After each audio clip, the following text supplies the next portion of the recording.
આજે આપણે વાત કરવી છે અષાઢ મહિનાના કૃષ્ણ પક્ષની પવિત્ર યોગીની એકાદશી પવિત્ર કથા વિશે। આ વ્રત કરવાથી અને એની કથા સાંભળવાથી માણસના જાણે અજાણે થયેલા બધા પાપ ધોવાઈ જાય છે। સાંભળશું એક એવી દિવ્ય કથા જે કાન પવિત્ર કરીને સાંભળશો તો ગમે તેવા શ્રાપ કે હઠીલા રોગના મૂળિયા ઉકળી જશે। આજે આપણે વાત કરવાની છે અષાઢ મહિનાના કૃષ્ણ પક્ષની પવિત્ર યોગીની એકાદશી વિશે। ગરીબાઈ ઘરના નેવા છોડીને ભાગી જશે। એટલે ભાઈ વિડીયોને જરાય કાપ્યા વિના છેલ્લે સુધી જોજો હોવ, કેમ કે અધૂરું ભાતું રસ્તામાં ભૂખ્યું રાખે એમ અડધું જ્ઞાન ક્યારેય ફળતું નથી। આવી જ અદ્ભુત અને ચમત્કારિક ધાર્મિક વાતો રોજ સાંભળવા માટે હમણાં જ આપણી ચેનલ ધાર્મિક કથાઓ ને સબસ્ક્રાઇબ કરી લો અને પેલું ઘંટડીનું બટન બેલ આઇકન દબાવવાનું ભૂલતા નહીં। અને હા, કમેન્ટ બોક્સમાં પૂરી શ્રદ્ધાથી ઓમ નમો ભગવતે વાસુદેવાય કે જય શ્રી હરિ જરૂર લખજો। શાસ્ત્રો તો એવું કહે છે કે આ એકાદશીનું વ્રત કરો એટલે 88,000 બ્રાહ્મણોને આદરપૂર્વક જમાડ્યાનું પુણ્ય સીધું તમારા ખાતામાં જમા થઈ જાય। અને આ વખતે તો આભમાં ગ્રહો નક્ષત્રોનો એવો દુર્લભ સંજોગ બેઠો છે કે આ વ્રતનું ફળ 1000 ગણું વધી ગયું છે। હવે ચિત્ત એકાગ્ર કરીને સાંભળો આ પાવન કથા। ચાલો હાથ જોડીને પ્રભુનું ધ્યાન ધરીએ અને વાર્તાની શરૂઆત કરીએ। બહુ જૂના જમાનાની વાત છે। ધનના દેવતા કુબેર ભંડારીની રાજધાની હતી અલકાપુરી। કુબેરદાદા ભોળાનાથના પરમ ભક્ત। એ દરરોજ સવારે પૂરેપૂરી વિધિથી શિવજીની પૂજા કરતા। હવે ભોળાનાથને ચડાવવા માટે રોજ સવારે એકદમ તાજા સુગંધીદાર અને ઝાકળવાળા ફૂલો જોઈએ। આ ફૂલો લાવવાની જવાબદારી કુબેરે એમના બગીચાના માળી હેમ્માલી નામના એક યક્ષને સોંપેલી। હેમ્માલી રોજ વહેલી સવારે સુંદર ફૂલો ચૂંટીને પૂજાના સમય પહેલા પહોંચાડી દેતો। પણ બન્યું એવું કે હેમ્માલી એની પત્ની વિશાલાક્ષીને બહુ પ્રેમ કરતો હતો। બંને જણા એકબીજાના મોહમાં ગળાડૂબ હતા। એક દિવસ સવારે હેમ્માલી એની પત્ની સાથે વાતોમાં અને મોજ મસ્તીમાં એટલો ખોવાઈ ગયો કે એને ભાન જ ન રહ્યું કે સવાર પડી ગઈ છે અને ભોળાનાથની પૂજાનો સમય થઈ ગયો છે।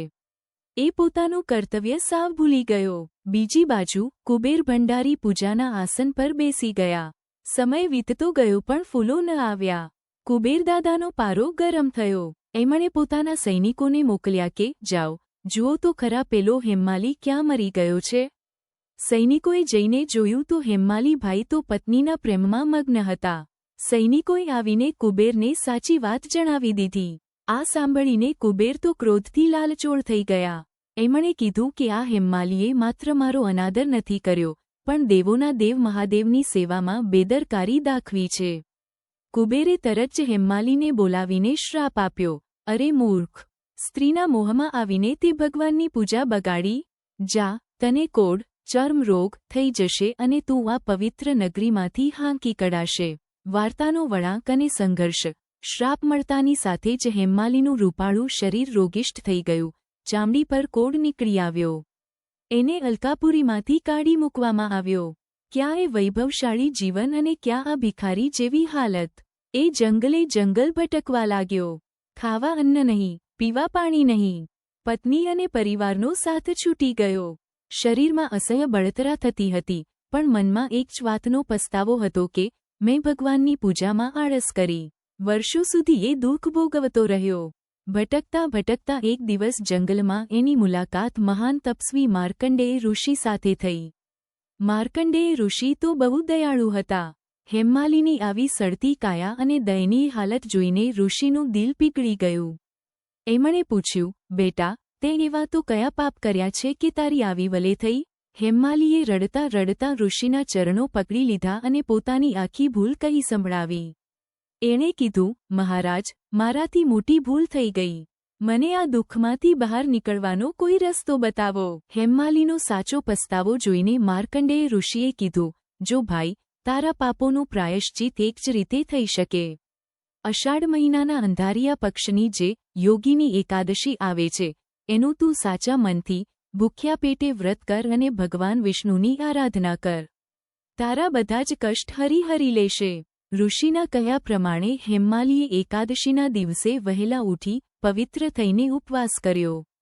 ભગવાન નારાયણના મંત્રોચ્ચાર કર્યા। આખો દિવસ પ્રભુ ભક્તિમાં લીન રહ્યો અને રાત્રે જાગરણ કર્યું। ભગવાન તો ભાવના ભૂખ્યા છે. હેમ્માલીની આવી સાચી ભક્તિ અને પસ્તાવો જોઈને જગતના નાથ ભગવાન વિષ્ણુ પ્રસન્ન થઈ ગયા.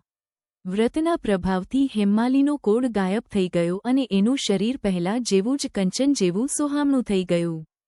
કુબેરનો શ્રાપ પણ કપાઈ ગયો. એ માન સન્માન સાથે પાછો પોતાની નગરીમાં ગયો અને પત્ની સાથે સુખેથી રહેવા લાગ્યો. તો વહાલા ભક્તો, આ વાર્તા આપણને બે મોટી વાતો શીખવે છે. પહેલી એ કે ગમે તે થાય, આપણા ધર્મ અને કર્તવ્ય પ્રત્યે ક્યારેય આળસ ન કરવી જોઈએ. અને બીજી એ કે જો માણસથી કોઈ ભૂલ થઈ જાય તો સાચા દિલથી કરેલો પસ્તાવો અને પ્રભુ ભક્તિ ગમે તેવા કપરા દિવસોને પણ સુધારી શકે છે. બોલો લક્ષ્મી નારાયણ ભગવાનની જય. આ કથા સાંભળનાર અને શેર કરનાર તમામ ભક્તોના દુઃખ દૂર કરજો અને સુખ સંપત્તિ આપજો. ધન્યવાદ. ફરી મળીશું આવી જ પવિત્ર વાર્તાઓ સાથે. જય શ્રી કૃષ્ણ. રાધે રાધે.